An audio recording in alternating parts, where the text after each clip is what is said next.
بسم الله الرحمن الرحيم. حاميم.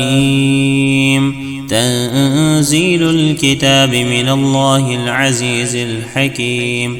ما خلقنا السماوات والأرض وما بينهما إلا بالحق وأجل مسمى، والذين كفروا عما أنذروا معرضون.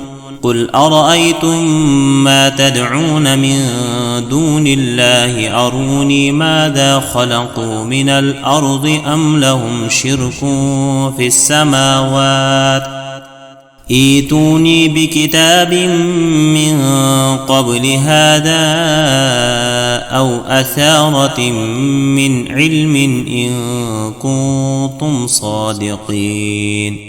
ومن أضل ممن يدعو من دون الله من لا يستجيب له إلى يوم القيامة وهم عن دعائهم غافلون.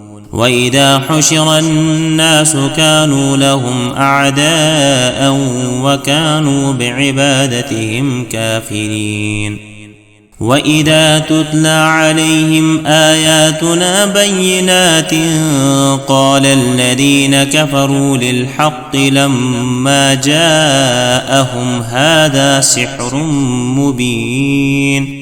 أم يقولون افترى، قل إن افتريته فلا تملكون لي من الله شيئا، هو أعلم بما تفيضون فيه، كفى به شهيدا بيني وبينكم وهو الغفور الرحيم.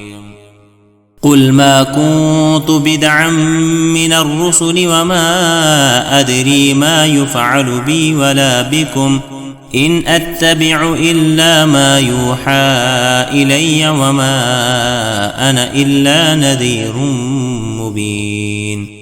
قل أرأيتم إن كان من عند الله وكفرتم به وشهد شاهد من بني إسرائيل على مثله فآمن واستكبرتم إن الله لا يهدي القوم الظالمين.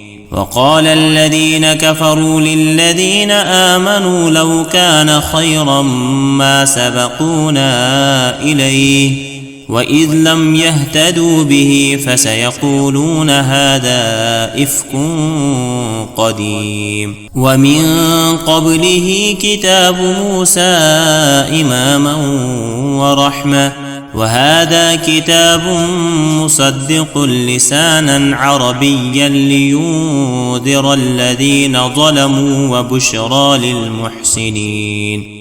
إن الذين قالوا ربنا الله ثم استقاموا فلا خوف عليهم ولا هم يحزنون، أولئك أصحاب الجنة خالدين فيها جزاء بما كانوا يعملون.